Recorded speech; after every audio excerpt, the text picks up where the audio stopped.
نحمدہ و نصلی علی رسول الکریم اما بعد اعوذ باللہ من الشیطان الرجیم بسم اللہ الرحمن الرحیم الہکم الہ واحد فالذین لا یؤمنون بالآخرۃ قلوبہم منکرۃ وہم مستکبرون لا جرم ان اللہ یعلم ما یسرون وما یعلنون انہ لا یحب المستکبرین وَإِذَا قِيلَ لَهُم مَّاذَا أَنزَلَ رَبُّكُمْ قَالُوا أَسَاطِيرُ الْأَوَّلِينَ لِيَحْمِلُوا أَوْزَارَهُمْ كَامِلَةً يَوْمَ الْقِيَامَةِ وَمِنْ أَوْزَارِ الَّذِينَ يُضِلُّونَهُم بِغَيْرِ عِلْمٍ أَلَا سَاءَ مَا يَزِرُونَ قد مکر الذین من قبلہم فآت اللہ بنیانہم من القواعد فخر علیہم السقف من فوقہم وآتاہم العذاب من حیث لا یشعرون ثم یوم القیامۃ یخریہم ویقول این شرکائی الذین کنتم تشاقون فیہم قال الذين اوتوا العلم ان الخزي اليوم والسوء على الكافرين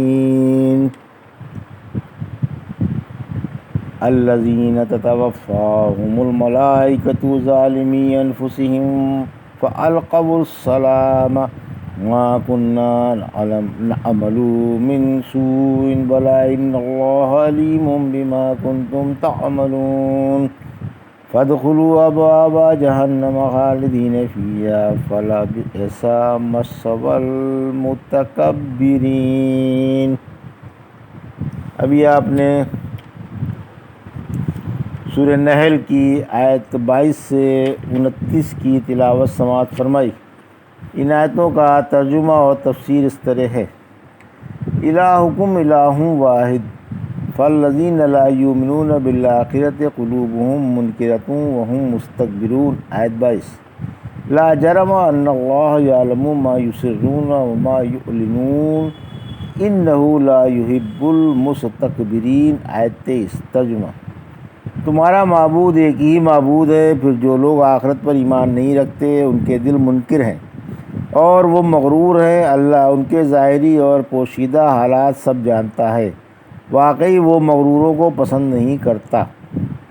یہ تھا ترجمہ سورہ نحل کی آیت 22 اور 23 کا۔ تفسیر: معبود صرف اللہ ہے۔ آیت 22 یعنی اللہ کے سوا کوئی حقدار عبادت نہیں، وہی اکیلا ہے، تنہا ہے، ایک ہے اور بے پرواہ ہے۔ کافروں کے دل اس کی توحید کے منکر ہیں، چنانچہ کافروں کی طرف سے خبر دی گئی۔ سورہ سعد کی آیت 5 میں انہوں نے تعجب سے کہا، کیا اس نے تمام معبودوں کو چھوڑ کر ایک ہی معبود ٹھہرا لیا ہے؟ واقعی یہ بات بڑی عجیب ہے۔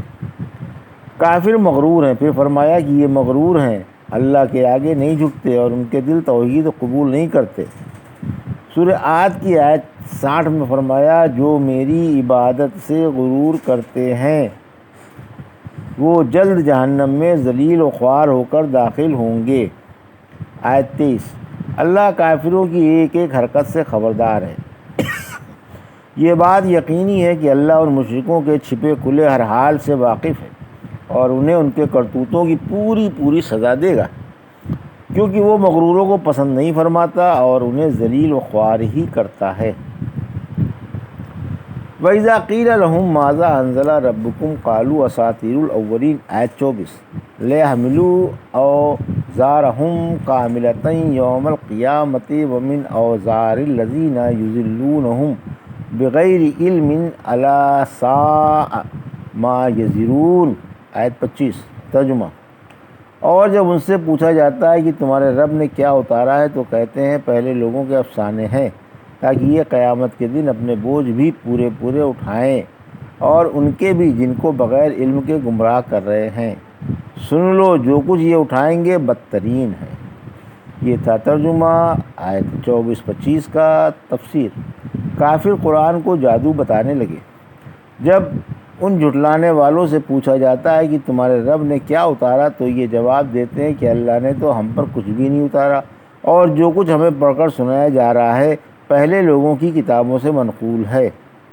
سورہ فرقان کی آیت 5 میں فرمایا انہوں نے کہا کہ یہ پہلوں کی کتابوں کی باتیں ہیں جو انہوں نے لکھ لی ہیں اور یہی صبح و شام انہیں پڑھ پڑھ کر سنائی جاتی ہیں۔ یہ بدبخت اللہ کے رسول پر طوفان اٹھا رہے ہیں، پھر ترا یہ ہے کہ کسی بات پر جمتے ہی نہیں اور متضاد باتیں بک رہے ہیں جو سب لغو ہیں۔ سورہ اسراء کی آیت 48 میں فرمایا آپ دیکھیں تو صحیح انہوں نے آپ کے لیے کیسی کیسی مثالیں بیان کی، پھر گمراہ ہو گئے اور اب راہ پا ہی نہیں سکتے۔ انسان جب حق سے دور ہو جاتا ہے تو اس کی کوئی بات غلطی سے خالی نہیں ہوتی۔ کافر کبھی آپ کو جادوگر، کبھی کاہن، کبھی شاعر اور کبھی خپتی کہا کرتے تھے، نعوذ باللہ۔ موجد پر قیامت تک بعد والے عاملوں کا ثواب یا عذاب ہے۔ آیت 25 یعنی ان کی تقدیر میں یہی ہے کہ یہ قیامت کے دن اپنے اور ان لوگوں کے جن کو انہوں نے گمراہ کیا ہے سب کے بوجھ اٹھائیں۔ ان کی ذاتی غلطیاں اور غیروں کو گمراہ کرنے کی غلطیاں سب قیامت کے دن انہی کے گلے مڑ دی جائیں گی۔ چنانچہ رحمت عالم صلی اللہ علیہ وسلم فرمایا جس نے کسی کو ہدایت کی دعوت دی تو ہدایت پر چلنے والوں کے ثوابوں کے برابر اسے بھی ثواب ملے گا اور ہدایت پر چلنے والوں کے ثوابوں میں کمی نہیں ہوگی، اور جس نے کسی کو گمراہی کی دعوت دی تو گمراہوں کے گناہوں کے برابر سے بھی سزا ملے گی اور گمراہوں کی سزاؤں میں کمی نہیں ہوگی۔ اللہ نے فرمایا سورہ عنکبوت کی آیت 13 میں انہیں اپنے بوجھ بھی اور ساتھ دوسروں کے بوجھ بھی اٹھانے پڑیں گے اور قیامت کے دن ان سے ان کی افطرا پردازیوں کا سوال ہو کر رہے گا، یعنی اپنے گناہ اور اپنے عقیدت مندوں کے گناہ سب انہی کے سر تھوپ دیے جائیں گے اور عقیدت مندوں کی سزاؤں میں کمی نہ کی جائے گی۔ قد مکر الذین من قبلہم فآتی اللہ بنیانہم من القواعد فخر علیہم السقف من فوقہم وآتاہم العذاب من حیث لا یشعرون۔ آیت 26 ثم یوم القیامت یخزیہم ویقول این شرکائی الذین کنتم تشاقون فیہم قال الذین اوتوا العلم ان الخزی اليوم والسوء علی الکافرین۔ آیت 27 ترجمہ ان سے پہلوں نے بھی سازشیں کی تھیں لیکن اللہ نے ان کی سازش کی عمارت جڑ سے اکھاڑ پھینکی اور ان پر اوپر سے چھت گر پڑی اور ان کے پاس ایسی جگہ سے عذاب آ گیا کہ انہیں احساس تک نہ ہوا۔ پھر قیامت کے دن اللہ تعالیٰ انہیں ذلیل فرمائے گا اور پوچھے گا کہ میرے شریک کہاں ہیں جن کی راہ میں تم جھگڑا کیا کرتے تھے؟ وہ کہیں گے جنہیں علم دیا گیا ہے واقعی آج کی رسوائی اور برائی کافروں پر ہے۔ یہ تھا ترجمہ آیت 26 اور 27 کا۔ تفسیر نمرود کا بیان۔ اس آیت میں نمرود کی طرف اشارہ ہے جس نے ایک عالیشان محل بنایا تھا کہ یہ دنیا کا سب سے پہلا سرکش اور سرفرا بادشاہ ہے۔ اللہ نے اس کی سزا کے لیے ایک مچھر مقرر فرمایا جو ناک کی راہ سے اس کے دماغ میں جا بیٹھا۔ یہ 400 سال تک گرزوں سے اپنا سر پٹواتا رہا۔ اس کے حق میں سب سے زیادہ مہربان وہی شخص ہوتا جو اس کے سر پر 2 ہتھوڑے مارتا۔ یہ 400 سال تک دنیا میں فساد مچاتا رہا اور حکومت کرتا رہا۔ پھر اللہ نے 400 سال تک اس کو مچھر سے سزا دلوائی، پھر اسے فوت کر ڈالا۔ اسی سرفرے بادشاہ نے بہت اونچا محل بنوایا تھا۔ اس کے بارے میں اللہ فرماتا ہے کہ اللہ نے اس کی عمارت کی جڑیں اکھاڑ پھینکیں۔ ان کافروں اور مشرکوں نے جو سازشیں کی ان کے باطل کرنے کی یہ ایک تمثیل بیان کی گئی ہے کہ سورہ نوح کی آیت 12 میں انہوں نے بڑی بڑی سازشیں کی، یعنی لوگوں کو گمراہ کرنے اور انہیں شرک پر قائم رکھنے کی ہر ممکن کوشش کی۔ چنانچہ قیامت کے دن ان کے چیلے چاٹے ان سے کہہ دیں گے۔ سورہ سبا کی آیت 33 میں تم دن رات یہی تدبیریں کرتے رہتے تھے کہ ہم تمہارے حکم سے اللہ کے ساتھ کفر کریں اور اس کے شریک ٹھہرائیں۔ پھر فرمایا کہ اللہ نے ان کی عمارت کی بنیادیں اکھاڑ ڈالیں اور ان کی کوششیں رائیگاں کر دیں۔ سورہ مائدہ کی آیت 64 میں فرمایا جب کبھی یہ لڑائی کی آگ سلگاتے اللہ اسے بجھا ڈالتا۔ آیت 27 قیامت کی رسوائی یعنی قیامت کے دن ان کی بے حیائیوں اور شرمناک باتیں ظاہر کر دی جائیں گی جن سے یہ سخت رسوا ہوں گے اور ان کے دلی ارادے سب کھول دیے جائیں گے۔ فرمایا سورۃ طارق کی آیت 9 میں، جس دن راز کھول دیے جائیں گے۔ غداروں کے سرینوں پر جھنڈا۔ رحمت عالم صلی اللہ علیہ وسلم نے فرمایا، قیامت کے دن ہر غدار کے سرین پر غداری کے مطابق جھنڈا نصب ہوگا اور اعلان کر دیا جائے گا کہ یہ فلاں فلاں کی غداری ہے۔ اسی طرح ان لوگوں کو خفیہ سازشیں لوگوں کے سامنے آ جائیں گی اور میدان حشر میں اللہ اس طرح سے سب کے سامنے انہیں ذلیل کرے گا اور اللہ ان سے بطور زجر توبیخ تو پوچھے گا کہ میرے وہ شریک کہاں ہیں جن کی خاطر تم مسلمانوں اور رسولوں سے جھگڑا کیا کرتے تھے؟ آج وہ تمہاری مدد کیوں نہیں کرتے اور میرے اس عذاب سے تم کو کیوں نہیں چھڑا لیتے؟ الذین تتوفاہم الملائکۃ ظالمی انفسہم فالقوا السلام ما کننا نعمل من سوء بلی ان اللہ علیم بما کنتم تعملون۔ آیت 28۔ فادخلوا ابواب جہنم خالدین فیہا فلبئس مثوی المتکبرین۔ آیت 29۔